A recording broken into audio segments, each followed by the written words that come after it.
Marcus Iron Ghost Reeves stood at the edge of the school playground, his weathered hands gripping the chain-link fence as he watched his 8-year-old daughter Emma swing higher and higher into the afternoon sky. Her laughter carried across the yard, a sound that never failed to ease the constant tension that lived between his shoulder blades. The other parents clustered in their usual groups, chatting about soccer practice schedules and weekend plans, but Marcus preferred the solitude of the fence line. He checked his watch. 3:45. Emma would need to be home by 4:30 for her violin lesson, then homework, then dinner. The routine was sacred to him now, a carefully constructed framework that kept both their lives stable after everything they had been through. Structure had saved them both in the 18 months since Sarah's funeral. "Daddy!" Emma's voice cut through his thoughts as she launched herself from the swing at its highest point, landing with practiced ease in the sand below. She ran toward him, her backpack bouncing against her small frame, dark curls escaping from the ponytail he had attempted that morning. "Can we get ice cream today? Please?" Marcus smiled, the expression coming easier now than it had in those first terrible months. "Did you finish your math worksheet?" "All done." She produced a crumpled paper from her backpack, covered in neat pencil marks and a large red star at the top. "Mrs. Johnson said I'm getting really good at multiplication." "That's my girl." He ruffled her hair as they walked toward his truck. "Ice cream it is, but just a small cone. Don't want to spoil your appetite for the casserole Mrs. Chen brought over yesterday." The drive to the ice cream shop took them past the naval base where Marcus had spent 12 years of his life before everything changed. He tried not to look at the gates as they passed, but Emma always did. "Do you miss it, Daddy?" she asked quietly, her face pressed against the passenger window. "Being a soldier?" "I was a sailor, sweetheart. Navy, not Army." He had explained the difference countless times, but she was 8 and the distinctions mattered less to her than they once had to him. "And sometimes I miss parts of it. The guys I worked with. Feeling like I was making a difference." "But you make a difference now too," she said with the simple certainty that only children possessed. "You take care of me." Marcus felt his chest tighten with familiar emotion. She was right, of course. Being her father was the most important mission he had ever undertaken, more crucial than any operation he had run during his years with SEAL Team 6.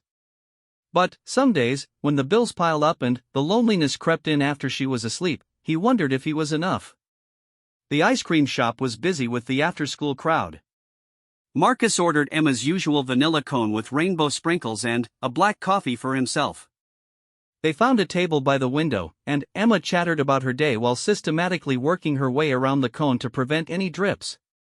"Tommy Peterson said his dad is taking him camping next weekend," she said between licks. "Can we go camping sometime?" "Maybe this summer," Marcus replied, though he was already calculating the cost in his head. Camping gear, gas money, time off from his security job at the warehouse. Everything required careful planning now. "We could try that state park about an hour north of here." Emma's face lit up. "Really? Can we make s'mores? Wouldn't be camping without s'mores." They were almost finished when Marcus noticed the man at the counter. Tall, silver-haired, with the unmistakable bearing of a career military officer even in civilian clothes. The man turned, scanning the shop, and Marcus felt recognition hit him like a physical blow. Admiral Richard Hawthorne. His former commanding officer, the man who had personally pinned the Navy Cross on Marcus's chest after the operation in Syria that had earned him his call sign. The same man who had later signed the recommendation that ended Marcus's career. Their eyes met across the crowded shop. Hawthorne's expression shifted from casual observation to surprise, then something harder to read. He said something to the woman beside him, his wife, Marcus assumed, and began walking toward their table. Well, Hawthorne said as he approached, his voice carrying that same authoritative tone Marcus remembered. "If it isn't the famous Iron Ghost. Marcus Reeves, right?" Marcus stood slowly, instinctively positioning himself between the Admiral and Emma. "Sir. Please, call me Rick. I'm retired now, you know. Golf and grandchildren." Hawthorne's smile was practiced, political. This must be your daughter. Sarah's girl? Emma, Marcus said simply. He felt her small hand slip into his, sensing the tension even if she didn't understand its source. She looks just like her mother. Beautiful woman, Sarah was. Tragic what happened. Hawthorne's expression softened slightly, but Marcus could see calculation behind his eyes. How are you doing these days? Staying busy? We're doing fine, Marcus replied, hating how defensive he sounded. Good, good. I heard you left the teams after everything. Probably for the best, really. Family comes first, right? Hawthorne glanced down at Emma, then back at Marcus with what might have been pity. Iron Ghost was quite the call sign, though. The guys still talk about some of your ops. That business in Syria, taking out that entire cell without firing a shot. Ghost work, through and through. Marcus felt Emma's grip on his hand tighten. She was listening to every word, trying to piece together a part of his life he had never fully explained to her. Just doing my job, sir. Oh, come on now. Don't be modest. Hawthorne's voice took on a slightly mocking edge. Though I suppose call signs don't mean much in the civilian world, do they? What are you doing now? Security work? Private contracting? The question felt like a probe, testing for weakness. Marcus could feel the weight of Hawthorne's judgment, the subtle implication that he had somehow fallen from grace. I work security at a warehouse. It pays the bills. A warehouse. Hawthorne repeated the words as if they tasted sour. Well, steady work is nothing to be ashamed of. Honest living and all that. Though it must be quite an adjustment from leading special operations to checking badges at a loading dock. The casual cruelty of the comment hit its mark. Marcus felt heat rise in his chest, the same cold anger that had once made him so effective in the field. But Emma was watching, and he had promised himself long ago that she would never see that side of him. We should get going, Marcus said evenly. Emma has violin practice. Of course, of course. Family responsibilities. Hawthorne stepped back slightly, but his smile remained. You know, it's funny how things work out. I was just thinking the other day about the old teams, who went where after they rotated out. Some of the guys have done quite well for themselves. Peterson started that consulting firm in Virginia, pulling down serious money. Rodriguez got picked up by Blackwater, seeing the world again. But I suppose not everyone is cut out for that kind of transition. Marcus felt something cold settle in his stomach. The Admiral was enjoying this, savoring the opportunity to remind Marcus of everything he had lost. The implication was clear: while other SEALs had leveraged their experience into lucrative careers, Marcus had failed to capitalize on his reputation. Iron Ghost, Hawthorne continued thoughtfully.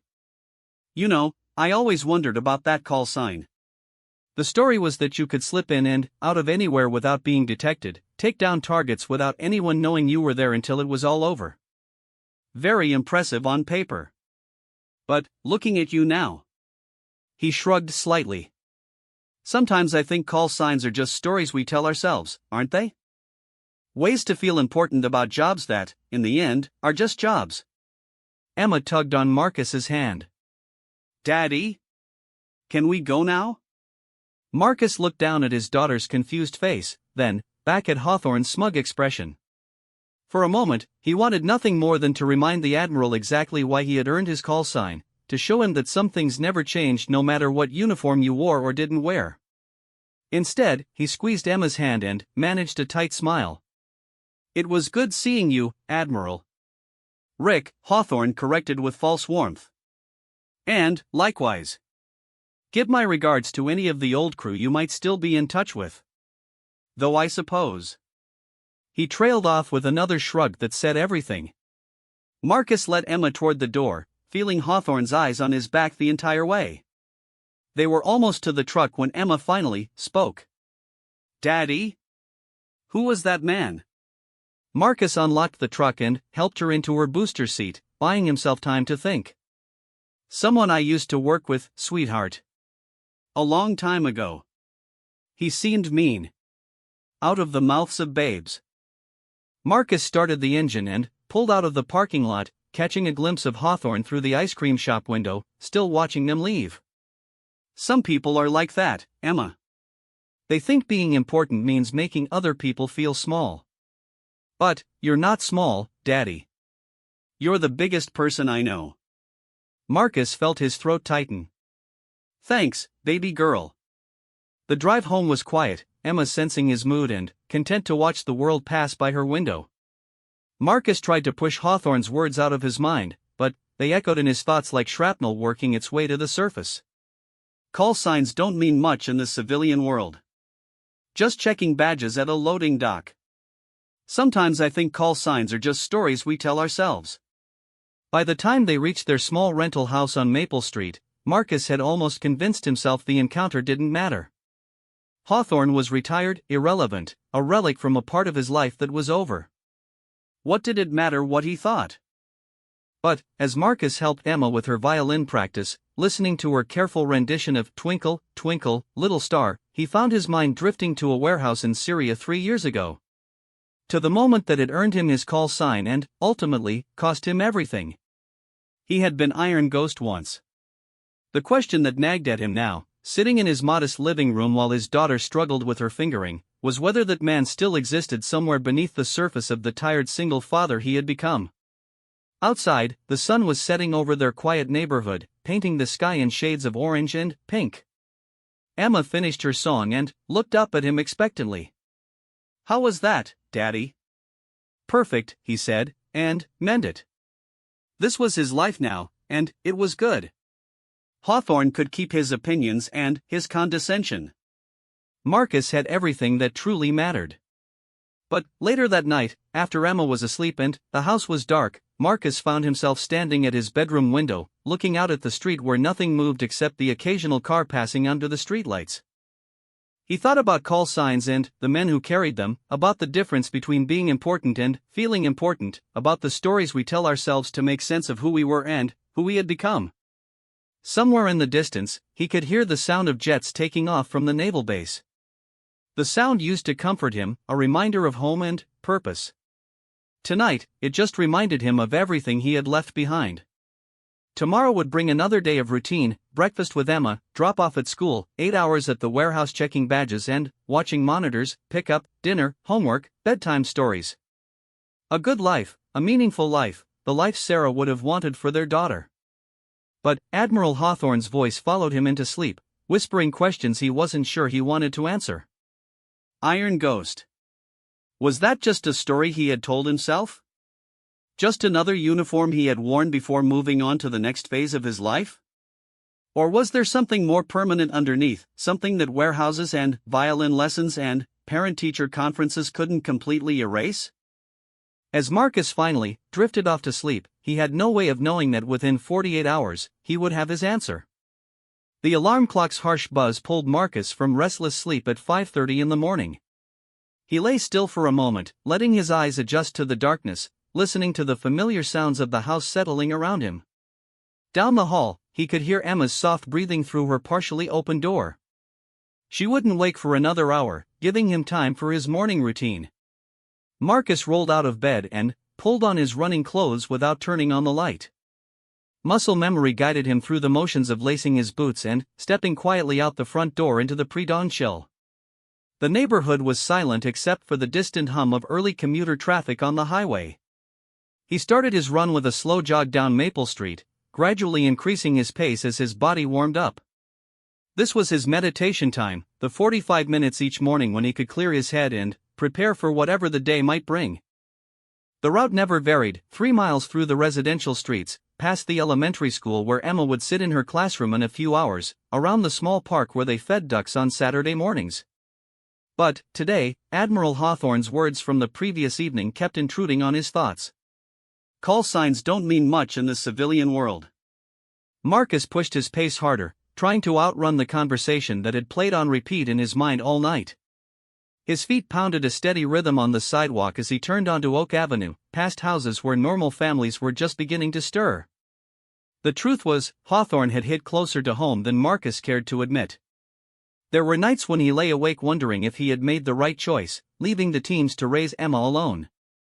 Not because he regretted being her father, that was the one decision he never questioned, but because he sometimes felt like he was failing at both roles. Not enough of a provider, not enough of a protector, just not enough. When Sarah was alive, she had been the one who made everything work.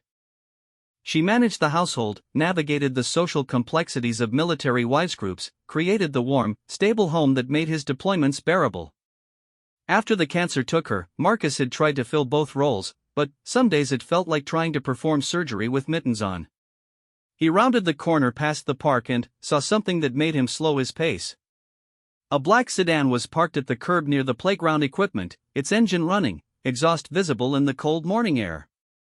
Two men in dark suits stood beside the car, their attention focused on something Marcus couldn't see from his angle. Every instinct honed by 12 years in special operations screamed danger. Marcus stopped running and faded back behind a large oak tree, his breathing controlled and silent despite the 3 miles he had just covered. From this position, he could observe without being seen. The men weren't just waiting. They were conducting surveillance, their movements too practiced and purposeful for civilians.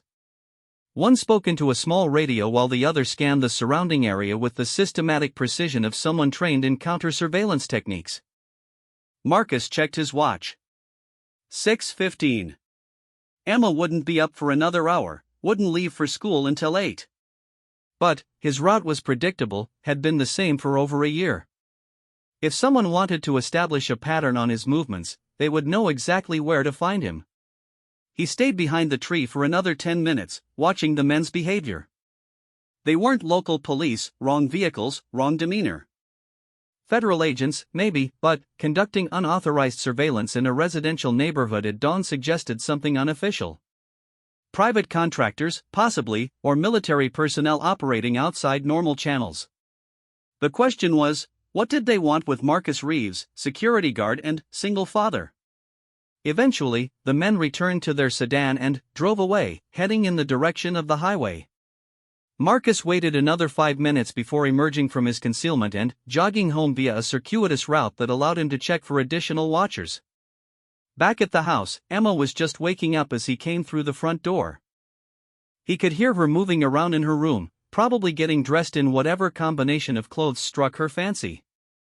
She had strong opinions about her wardrobe that didn't always align with weather conditions or social norms. "Morning, sweetheart," he called out as he headed for the kitchen to start coffee and breakfast. "Daddy!" She appeared in the kitchen doorway wearing a summer dress over winter leggings and mismatched socks.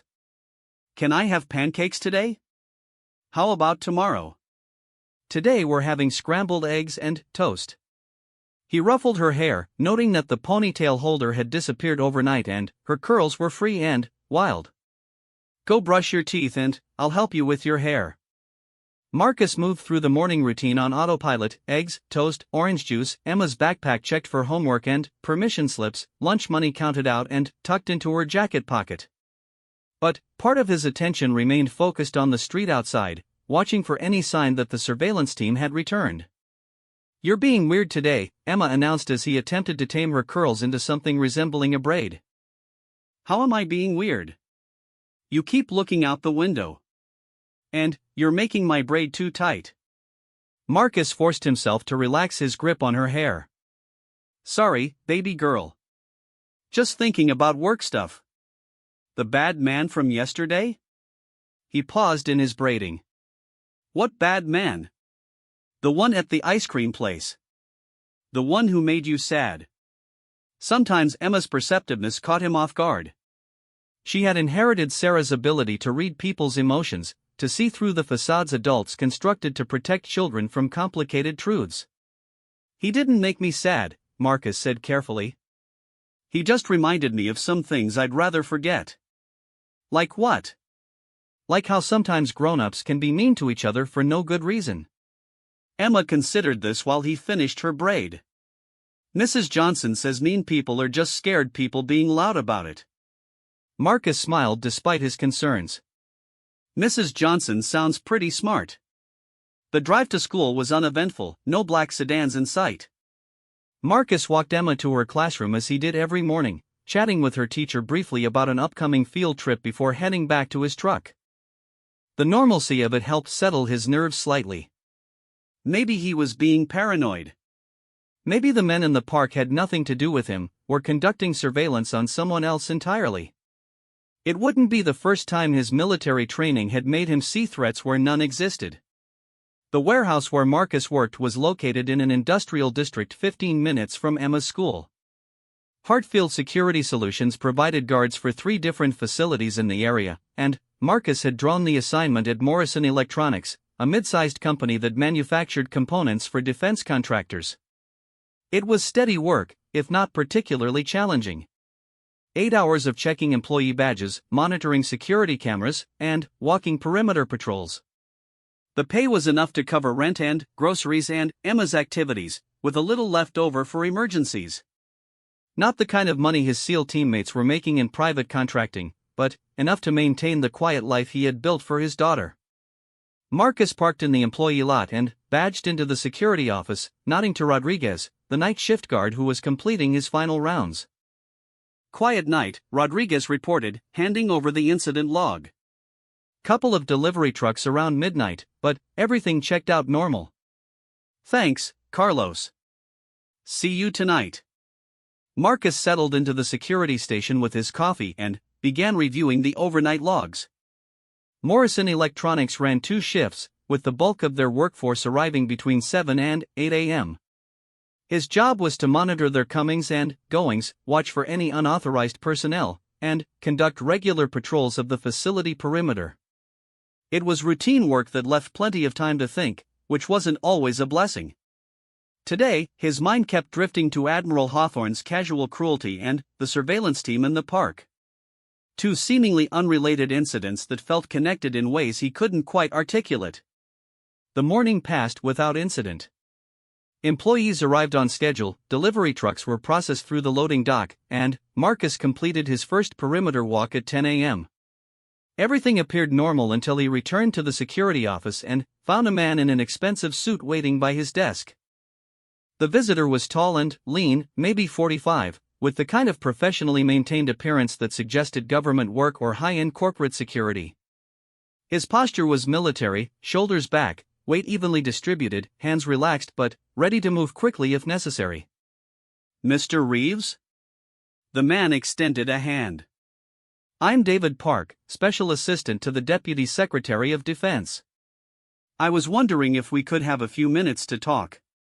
Marcus didn't take the offered hand. "I'm at work, Mr. Park. If you need to discuss something, you can call me this evening. I'm afraid this is somewhat time-sensitive." Park's smile was polite but didn't reach his eyes. "It concerns your former commanding officer, Admiral Hawthorne, and a matter of national security importance." The connection Marcus had sensed between yesterday's encounter and this morning's surveillance team suddenly crystallized into clarity. "What kind of matter?" "The kind that requires discretion and, shall we say, specialized skills." Park glanced around the security office, taking in the banks of monitors and filing cabinets. "Perhaps we could speak somewhere more private?" "This is private enough." Park's smile flickered slightly. "Very well." 3 days ago, Admiral Hawthorne's grandson was taken by unknown individuals while on vacation in Colombia with his family. The kidnappers have made contact, but their demands are unusual. Marcus felt something cold settle in his stomach. Emma's smiling face flashed through his mind, followed immediately by professional calculation. "What kind of demands?" "They don't want money. They want Admiral Hawthorne to personally deliver a package to a specific location in Bogota. Alone. The package contents are classified, but I can tell you it involves weapons technology that cannot be allowed to fall into hostile hands." "Why are you telling me this?" "Because Admiral Hawthorne specifically requested that you be part of the extraction team." Park studied Marcus's expression carefully. He said, and I quote, "If my grandson is going to have any chance of coming home alive, I need Iron Ghost to get him out." Marcus stared at Park in disbelief. After yesterday's humiliating encounter, after the casual dismissal of his current circumstances, Hawthorne was now asking for his help? The Admiral has a funny way of showing respect for people he needs, Marcus said dryly. I understand there was some history between you two. But, right now, his grandson's life depends on assembling the best possible team for this operation. And, apparently, despite any personal feelings he might have, Admiral Hawthorne believes you're still the best at what you do. Marcus turned to look out the window at the employee parking lot, where normal people were arriving for normal jobs, carrying normal problems that didn't involve international kidnappings or classified weapons technology. He thought about Emma, safe in her classroom, working on multiplication tables and looking forward to recess. I'm not in that business anymore, Mr. Park. I understand. But this isn't about business, Mr. Reeves. This is about a 6-year-old boy who's scared and alone in a foreign country, depending on people like you to bring him home to his family. The manipulation was obvious, but that didn't make it ineffective. Marcus had a daughter the same age as Hawthorne's grandson. He could imagine Emma in that situation, could feel the parent's desperation like a physical weight in his chest. What makes you think I'm even qualified for this kind of operation anymore? I've been out of the game for over a year, Mr. Park. I check badges and watch monitors now. Your service record suggests otherwise. Syria, 2021. You infiltrated a heavily defended compound, eliminated 6 hostile combatants without raising an alarm, and extracted 3 American hostages without a single casualty. The operation was classified at the highest levels, but the deputy secretary has been briefed on the details. Marcus remembered Syria. The warehouse where American aid workers had been held, surrounded by buildings full of armed militants. The 48 hours of reconnaissance, memorizing every sightline and patrol pattern. The silent approach through the drainage tunnel, the careful work with Blade and Garrote that had earned him his call sign. He also remembered what happened afterward, when the brass needed someone to blame for the intelligence failure that had led to the kidnappings in the first place. Syria was a long time ago. 18 months.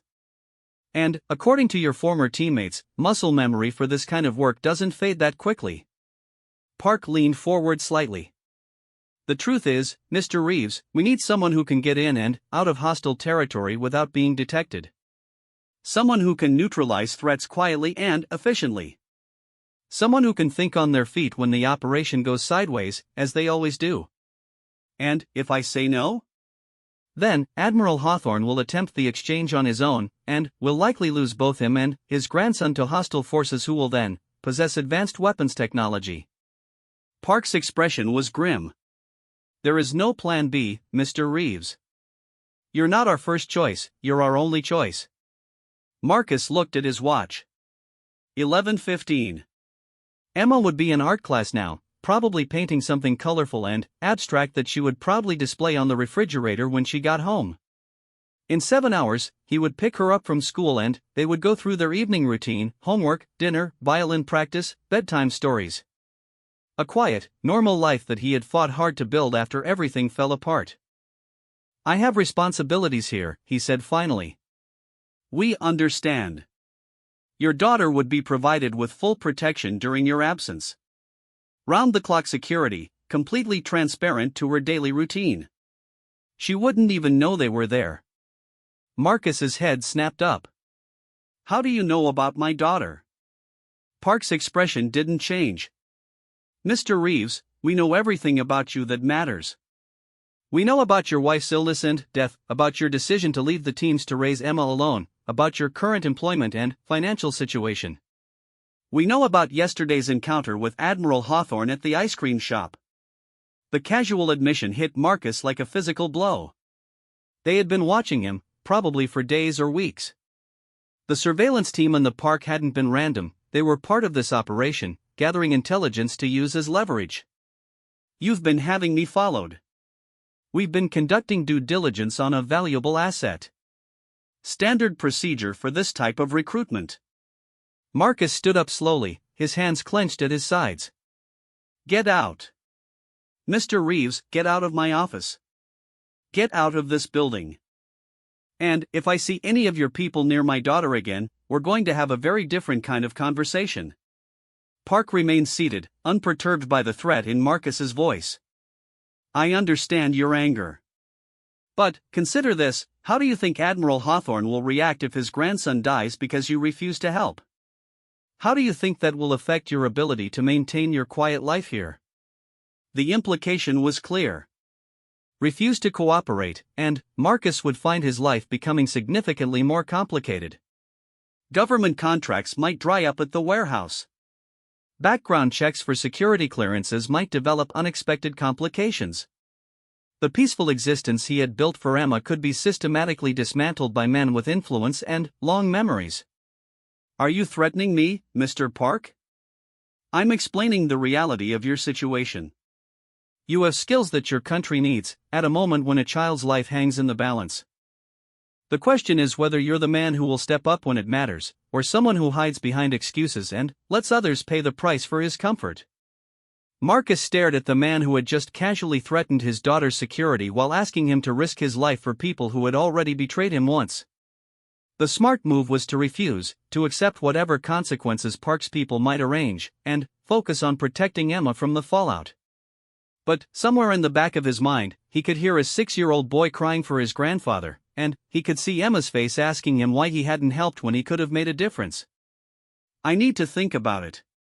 Park smiled, sensing victory. Of course. But, don't take too long, Mr. Reeves. The kidnappers have given us 72 hours to arrange the exchange. And, travel to Colombia takes time. He stood and straightened his tie, the picture of bureaucratic confidence. I'll be in touch this evening for your answer. And, Mr. Reeves? Whatever your decision, I trust you understand the sensitive nature of this conversation. Marcus watched Park walk away, his mind already racing through the implications of what he had just been told. Hawthorne's grandson. A weapons exchange in Colombia. A team that apparently couldn't function without the specific skills of Iron Ghost. He sat back down at his desk and stared at the security monitors showing the normal operations of Morrison Electronics. Employees going about their daily routines, unaware that their security guard was being recruited for an international rescue operation that could get him killed or imprisoned in a foreign country. But, it wasn't just about the operation itself. It was about what Park had said regarding Admiral Hawthorne's specific request for Marcus's involvement. After yesterday's humiliation, after being dismissed as just another failed ex-SEAL checking badges at a warehouse, Hawthorne was now admitting he needed Iron Ghost to save his family. The irony was almost too perfect. The man who had questioned whether call signs were just stories now found himself desperately hoping that particular story was true. Marcus picked up his phone and scrolled to Emma's school contact information. Her teacher would be finishing up art class about now, transitioning to math or reading.